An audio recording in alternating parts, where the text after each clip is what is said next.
Hello dear children, I extend a very warm welcome to all of you in my maths video class for 7th January 2022. I'm sure children you all are keeping in good health, you all are taking very good care of yourselves. Do follow all the safety precautions, do follow all the COVID protocols and stay happy, healthy and safe children. And keep yourself protected not only from coronavirus but also from this extreme weather. ठंड बहुत ज़्यादा है इसलिए schools बंद है. Stay endorse but attend the classes regularly. Online classes जो आपकी होती हैं उसको रेगुलरली अटेंड करो and be regular with your work. Children, as you all know, in the previous class we started with chapter number 14, that is data handling. ठीक है, data handling. As you can see there are two words, one is data and one is handling. ठीक है, तो सबसे पहला जो question है, the question is कि डेटा किसे कहते हैं and what is data handling. Okay, so turn to page number 151 in your maths book, page number 151. Now the first question is what is data. ठीक है, so data means any information. कोई भी जो information होती है उसको हम क्या कहते हैं, डेटा कहते हैं. ठीक है, हम बहुत सारी चीज़ों का डेटा कलेक्ट कर सकते हैं. इंफॉर्मेशन तो किसी भी तरह की कोई भी इंफॉर्मेशन हो सकती है. घर में कितने मेंबर्स हैं, हाइट क्या है, इतने एज क्या है, इंफॉर्मेशन तो कोई भी हो सकती है. तो उसको एक तरीके से हम प्रेजेंट करते हैं, that is known as data handling. Okay, जैसे सबसे पहला जो क्वेश्चन है, एज आई टोल्ड यू कि व्हाट इज डेटा. तो डेटा का मतलब है कि कोई भी इंफॉर्मेशन. ठीक है, data means any information. Second question is what is data handling. Data handling कहते किसे हैं. ठीक है, सो डेटा हैंडलिंग मीन्स मतलब हमारे पास जो भी इंफॉर्मेशन अवेलेबल है, ठीक है, whatever information is available to us, उसके बेसिस पे इंफॉर्मेशन को सॉर्ट आउट करना, that is data handling. Handle करने का मतलब जैसे हम बोलते हैं ना, ग्लास की कोई चीज़ है तो हैंडल विद केयर, बहुत फ्रेजाइल होती है, जल्दी टूट जाती है, तो उसको हमको संभाल के हैंडल करना चाहिए. सो कोई भी जो भी हमारे पास इंफॉर्मेशन है उसको सॉर्ट आउट करके प्रेजेंट करना, दैट इज डेटा हैंडलिंग. ठीक है, एक वेरी कॉमन एग्जाम्पल जैसे मैंने कल आपको बताया था कि suppose there are 40 children in class 1A. There are 40 children in class 1A. अभी मुझे ये फाइंड आउट करना है कि आउट ऑफ दीज 40 चिल्ड्रन सब एक जगह तो नहीं रहते, तो कितने बच्चे वाराणसी में किस किस एरिया से आते हैं, मुझे इस पे डेटा कलेक्ट करना है. ठीक है, तो मुझे इस पे अगर डेटा कलेक्ट करना है तो मैं सबसे पहले क्या करूँगी, सबसे पहले मैं आप लोगों से पूछूंगी, आप लोगों से मैं इंफॉर्मेशन मांगूंगी. ठीक है ना, कि भाई आप किस एरिया में रहते हो, अपने घर का एड्रेस भेजो. तो कुछ बच्चे तो आप इमीडिएटली मुझे भेज दोगे, कुछ बच्चे नहीं भेजोगे. जैसे एज ऑलवेज पीछे लगना पड़ेगा, मुझे बार बार आपको रिमाइंड करना पड़ेगा. अल्टीमेटली सारे बच्चों ने भेज दिया. ठीक है, अभी नाउ मुझे एक एक बच्चे का भी पता है कि अभी पता चल गया कि कौन कहाँ से आता है. सो this is the information I have gathered. अभी मैंने सबसे पहले क्या किया, ये इंफॉर्मेशन मैंने कलेक्ट किया कि 40 बच्चों में कौन सा बच्चा किस एरिया से आता है, ये इंफॉर्मेशन अभी मैंने गैदर किया. अभी इस इंफॉर्मेशन को मुझे डेटा के फॉर्म में प्रेजेंट करना है. ठीक है, तो इस इंफॉर्मेशन में से मैं सॉर्ट आउट करूँगी. अभी जो मेरे पास अवेलेबल इंफॉर्मेशन है इसमें से मैं सॉर्ट आउट करूँगी कि जैसे मैंने जो इन्फॉर्मेशन है उसके बेसिस पे मैंने सॉर्ट आउट करके ये मैंने निकाला कि क्लास सपोज 1A है and total number of children is 40. ठीक है, 40 बच्चे हैं. तो आउट ऑफ दीज 40 चिल्ड्रन मुझे ये बताना है जीटीसी के अंदर कितने बच्चे रहते हैं. ठीक है, PHULWARIYA फुलवरिया में कितने बच्चे रहते हैं. ओके, सदर बाजार में कितने बच्चे रहते हैं,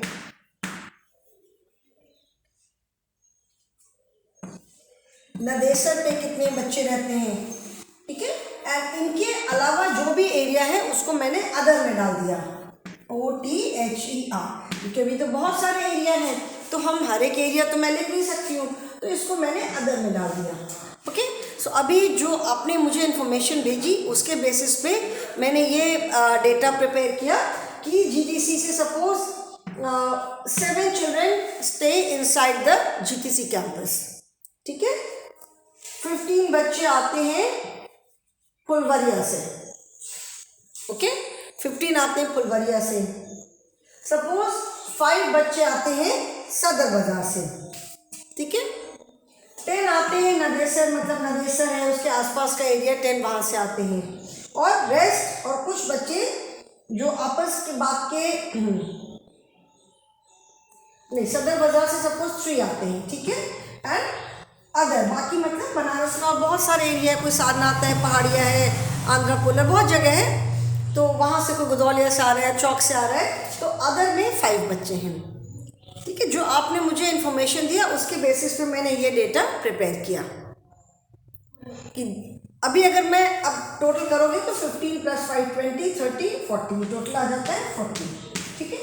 तो अभी मैं ये डेटा किसी के सामने अगर रखूँगी कि मेरी क्लास में क्लास 1A में इन एरिया से बच्चे आते हैं, सो वो उसके लिए देखना ईजी होगा, it would be easier for that person to go through it कि हाँ अच्छा ठीक है GTC से इतने बच्चे आते हैं। अब अगर मैं पूरा का पूरा उठा करके कि कौन सा बच्चा किधर आता है तो देखना थोड़ा मुश्किल होगा, एक एक काउंट करना पड़ेगा।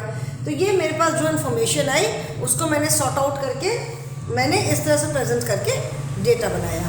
So this is data handling, ठीक है। तो डेटा हैंडलिंग में हम इंफॉर्मेशन को एक प्रॉपर एक टेबल के फॉर्म में यू कैन से हम प्रेजेंट करते हैं। Okay, so that is data handling. तो सबसे पहले हम क्या करते हैं, first we gather the information. Okay, पहले हम इंफॉर्मेशन को गैदर करते हैं, उसके बाद हम उसको प्रेजेंट करते हैं। सो that is data handling. Page number 151 पे जो एक एक्सरसाइज है, वी डिड दिस यस्टरडे, ये हमने कल किया था, ठीक है। अभी हम इंफॉर्मेशन तो किसी तरह की हो सकती है। सपोज मैंने बोला आप खाना खाने टेबल पे बैठते हो, तो खाना खाने के लिए क्या है, मम्मी बोलती हैं कि टेबल अरेंज कर दो, तो आप प्लेट्स ला के रखते हो, बाउल्स ला के रखते हो, ग्लासेस रखते हो, स्पून्स रखते हो। तो आप उसको भी एक डेटा फॉर्म में कर सकते हो कि लंच के टाइम पे या डिनर के टाइम पे कितनी हमने प्लेट्स रखी, कितने बाउल्स रखे, कितने ग्लासेस रखे, कितने स्पून्स रखे। So that is also an information. There are 12 months in a year, every month has different number of letters, हर एक महीने में अलग अलग है लेटर्स के नंबर। तो कि how many months have 3 letters, how many months have 4 letters, how many months have 5 letters in their names. तो ऐसे करके ये भी हमने एक डेटा प्रिपेयर किया।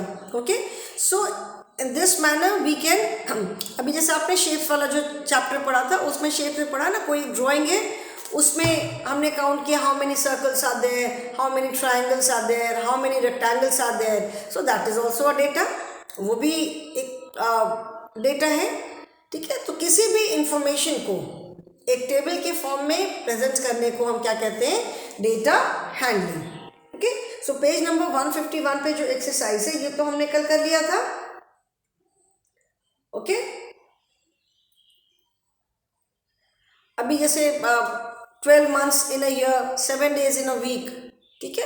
अभी मैंने 7 days में हमने पता करना है कि हाउ मेनी, हमें 5 जो वॉवल्स है सबका नंबर पता करना है कि 7 days में ए कितनी बार यूज़ किया, ई कितनी बार यूज़ किया, आई कितनी बार यूज़ किया, ओ कितनी बार यूज़ किया, यू कितनी बार यूज़ किया, and how many consonants are used. So that is also a data, ठीक है। तो इसे कहते हैं हम डेटा हैंडलिंग, ठीक है। सो बिफोर पेज नंबर 151 वाली हमने एक्सरसाइज कर लिया था।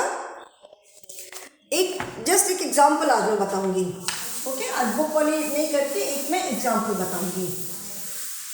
We all know that there are 12 months in a year, एक ईयर में 12 मंथ्स होते हैं, ठीक है। तो अभी मैं पहले 12 मंथ्स के नाम लिखूंगी एंड देन वी विल, फिर उसके बाद मैं जो क्वेश्चन पूछूंगी उसका आपको आंसर देना होगा, ठीक है। तो पहले जैसे मैंने 12 मंथ्स के नाम लिख दिए, उसके बाद वी कैन उस इंफॉर्मेशन पे बेस्ड कुछ भी क्वेश्चन हो सकता है। Okay, So first, suppose I write the names of all the months. January, January. February, February. March. April. I hope you can see here. April. Then May. June. July. August. August. September. October.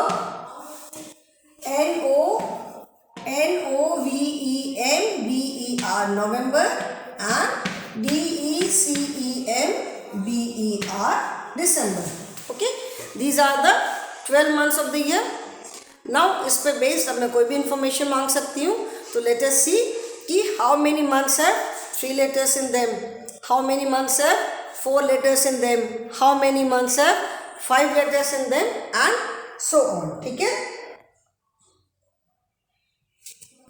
So first question is months, months, months with 3 letters. Children, this you don't have to write in your notebook. इसको आपको भी notebook पे नहीं लिखना है. ये just मैं एक एक्सप्लेनेशन के लिए आपको बता रही हूँ. Since in your book only 2 exercises are there. ठीक है, बुक में सिर्फ 2 exercises हैं. तो डेटा हैंडलिंग के कॉन्सेप्ट को क्लियर करने के लिए मैं और एक्स्ट्रा एक्सरसाइजेज भी करवाऊंगी. तो this is just an example. इसको आपको कॉपी में भी नहीं करना है. ठीक है. Now months with 3 letters. Now out of all these months, इसमें आप काउंट करके बताओ कि कितने मंथ्स में सिर्फ 3 letters हैं. So only 1 month is there. जनवरी, फरवरी, मार्च, अप्रैल, मई. May is the only month with 3 letters. सो ये क्या है? This is 1. Okay. Now second question is months, months, months with 4 letters. ठीक है, months with 4 letters. मतलब कितने महीने हैं जिनके नेम में 4 letters आते हैं. तो how many months are there? January, February, March, April, May, June. JUNE 4 letters. Then JULY July, again 4 letters. बाकी और किसी भी मंथ में 4 letters नहीं है. तो there are 2 months with 4 letters. Okay. So similarly next हमने लिखा months, months with 5 letters. ठीक है, months with 5 letters. अभी आप काउंट करो कितने मंथ्स में 5 letters हैं. तो जनवरी, फरवरी, मार्च 1, अप्रैल अप्रैल 2, मई नहीं है, जून नहीं है, जुलाई नहीं है, AUGUST, अगस्त, सितंबर, अक्टूबर, नवंबर, दिसंबर. They have more letters. So again there are 2 months with 5 letters. Okay. Then similarly in this manner we can count. अभी हम आगे नेक्स्ट पूछ सकते हैं कि months with months with 6 letters. 6 letters कितने मंथ्स में है? तो इसको आप काउंट करो. मार्च हमने काउंट कर लिया, अप्रैल काउंट कर लिया, मई कर लिया, जून कर लिया, जुलाई. Now count the months which have only 6 letters. तो जनवरी में ज़्यादा है, 1 2 3 4 5 6 7, 1 2 3 4 5 6 7 8. Then May, June, July we have counted 1 2 3 4 5 6. सितंबर, अक्टूबर, नवंबर, दिसंबर, दे हैव मोर लेटर्स. तो कितना हुआ? जस्ट 1. ठीक है. तो in this manner we can count the months with 7 letters, months with 8 letters, months with 9 letters and so on. ठीक है. मैक्सिमम कितने होंगे? I think 1 2 3 4 5 6 7 8 9. Maximum number of letters is 9. Okay. So this is also an information. ये भी एक data है, एक information है कि अगर किसी ने आपसे पूछा कि right the number of months with 3 letters, write the number of months with 4 letters, write the number of months with 5 letters and so on. तो इस तरह से हमने डेटा प्रिपेयर किया. ठीक है, तो इसको अभी हम किसी के अगर सामने रखते हैं तो it is easier for them to go through it. Okay, so this is data handling, this is just an example. Next class में बुक की एक्सरसाइज करेंगे. एंड जैसा मैंने आपको प्रीवियस क्लास में भी बताया कि in this lesson I will be doing few additional exercises also, क्योंकि ये सिर्फ बुक में तो सिर्फ 2 हैं, तो मैं कुछ एडिशनल एक्सरसाइजेज भी करवाऊँगी. That is your notebook work. Okay, so इसको आपको नोटबुक में नहीं करना है, this is just for your explanation. ठीक है, इसको सिर्फ मैंने एक्सप्लेन करने के लिए कराया है, नोटबुक में नहीं करना है. So that is all for the day children. Thank you and have a good day.